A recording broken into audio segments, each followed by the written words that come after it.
Hello everyone, I'm Ryan from 2 Car Pros, and today we're going to show you how to change the spark plugs and coils for your 2000 4.6 liter V8 Ford F-150. With that out of the way, let's go ahead and jump right into it. Okay, so the first thing we're going to do is take the negative battery terminal cable off whenever we are working on anything electrical in the truck. It's an 8mm.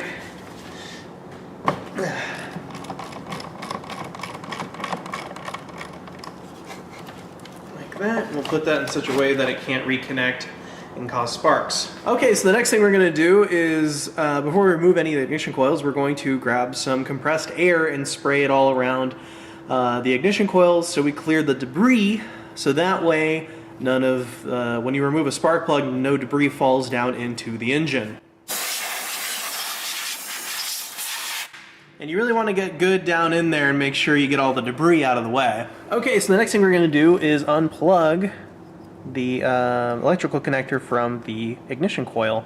I'm going to show you how to do one of these because this is the most photogenic and you can see everything and it's really easy. But all 8 are exactly the same, so just follow along. There's a safety on the bottom here where my thumb is, and you push that up and walk the connector back.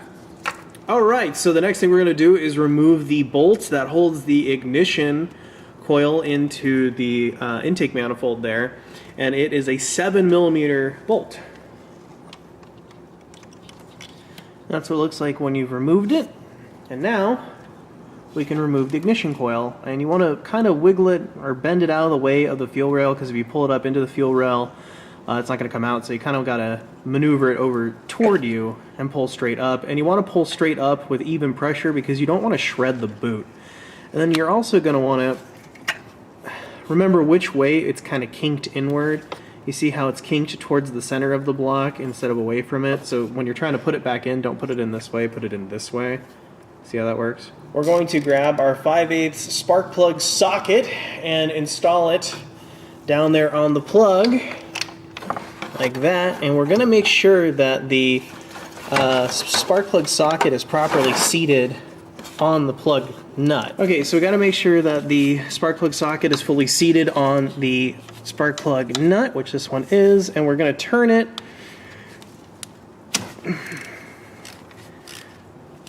a quarter turn like that. And because these are a little known for seizing inside the block, what we're going to do is spray some carburetor spray down there, just a little bit. And we're going to let that seep down into the threads so it comes out easier. Alright, now that carburetor spray is sat in there for about 15 minutes, we're going to go ahead and remove the plug the rest of the way, making sure that our spark plug socket is correctly seated on the spark plug nut there. And then we can just remove it. You'll eventually get to a point where you can do it with your fingers like this. And then once you're sure the spark plug is out, pull back, and there she is. And do that for all 8 of these. Alright, so this is our spark plug we just removed. Here are our new ones. The gap is 0.054 of an inch. That's why you have your gapper here. Click this video up here in the card in order to find my video on exactly how to do that. So we can compare our new spark plug to our old one. And as you can see, it kind of has the sheath on here. These are pre-gapped plugs, and since they have this sleeve, they're usually pretty correct, but you can double check if you like. Okay, and then we can compare our new ignition coil to our old one. I recommend getting new ignition coils if you're putting new spark plugs in, but I understand it is an expense, so it's not 100% mandatory. But if you are replacing ignition coils like I recommend, just make sure that the angle here is correct and the connector is the same, and they look identical, so we can move on. Okay, and the next thing we're going to do is load up our new ignition coil with some dielectric grease. Link down below in the description. So we can pour some in there, maybe a little more. And then grab a screwdriver. You can just put it on the spark plug like this if you want, but I don't want it getting everywhere, so I'm going to apply it down there on the spring. And make sure you get a nice even distribution, like that. So it looks more or less like this. You can't just leave it a big blob on the top, and it's going to seat down onto the spark plug anyway, so it's going to get evenly distributed, but some people like doing it that way, and I'm one of them, so there you go. Now the coil is ready to go back in the car, but the spark plug is not. Next thing we need to do is apply some anti-seize here, link down below in the description, and we're going to apply it here on these threads, so the next time we remove the spark plugs, they come out. Pretty sweet. Just make sure you don't touch it while you are working on it because it gets messy and you don't want to make a mess. So now we're going to load up our new spark plug with the anti-seize on there into our spark plug socket. Load that up. We're doing our best not to touch the strap or bump it or bend it in any kind of way. And we're going to try to be extra careful when we are inserting the spark plug, not to touch any of the walls going in the well. And we're going to put it in by hand so we can kind of feel whether it's correct or not, because you don't want it cross-threaded like it is right now. So if it's cross-threaded, back it out and then try to go again. There we go. It's really easy to feel if it's cross-threaded by hand, and it'd be impossible, not impossible, really tough to do it with any kind of power tool. Do not use a power tool in this situation. So we're going to tighten it up a little bit.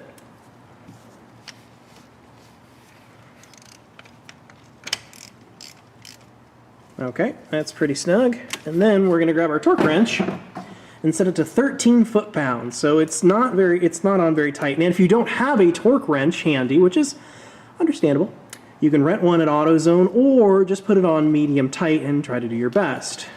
Torque wrench always a good idea though. Oh, you see?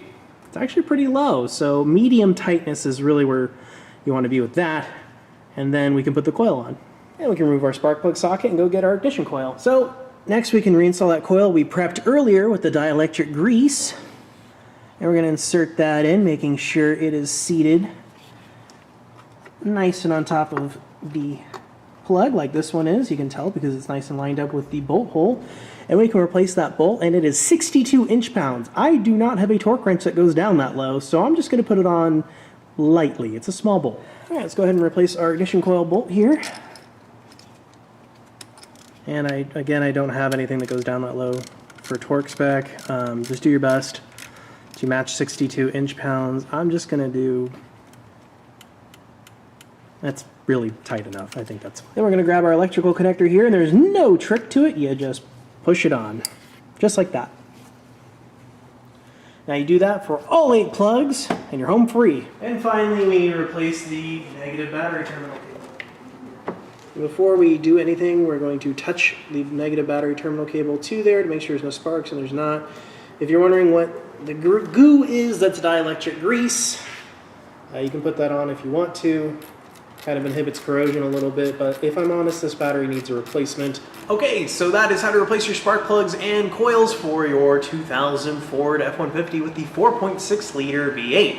Now, if you take the coil off of your engine, off the head, and the boot for the coil is still lodged down in there, that happened a few times, what you're going to want is a long pair of needle nose pliers. I recommend Knipex or Knipex, however you want to say it.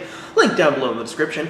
And you reach in down in there as far as this will go into the boot, like this, and then you clamp real hard and pull up and try to wiggle it around. That's the best way I found about getting all that out of there. Now, if there's some boot material left down where the nut for the spark plug is and you can't quite get the socket on there, that's probably because there's some boot material left down in there, and you're going to want some of these. This is a hook pick, and this is a right angle pick, and you can reach down in there and go around and try to get all that material out of there. That way the spark plug socket will fully seat on the nut of the spark plug. Now, to get at cylinder number 8, that is the far right, closest to the driver's seat, to get in there for the ignition coil, to get that bolt out of there, you're going to need a universal joint here. Sometimes I call them Wigglies because it's a fun name.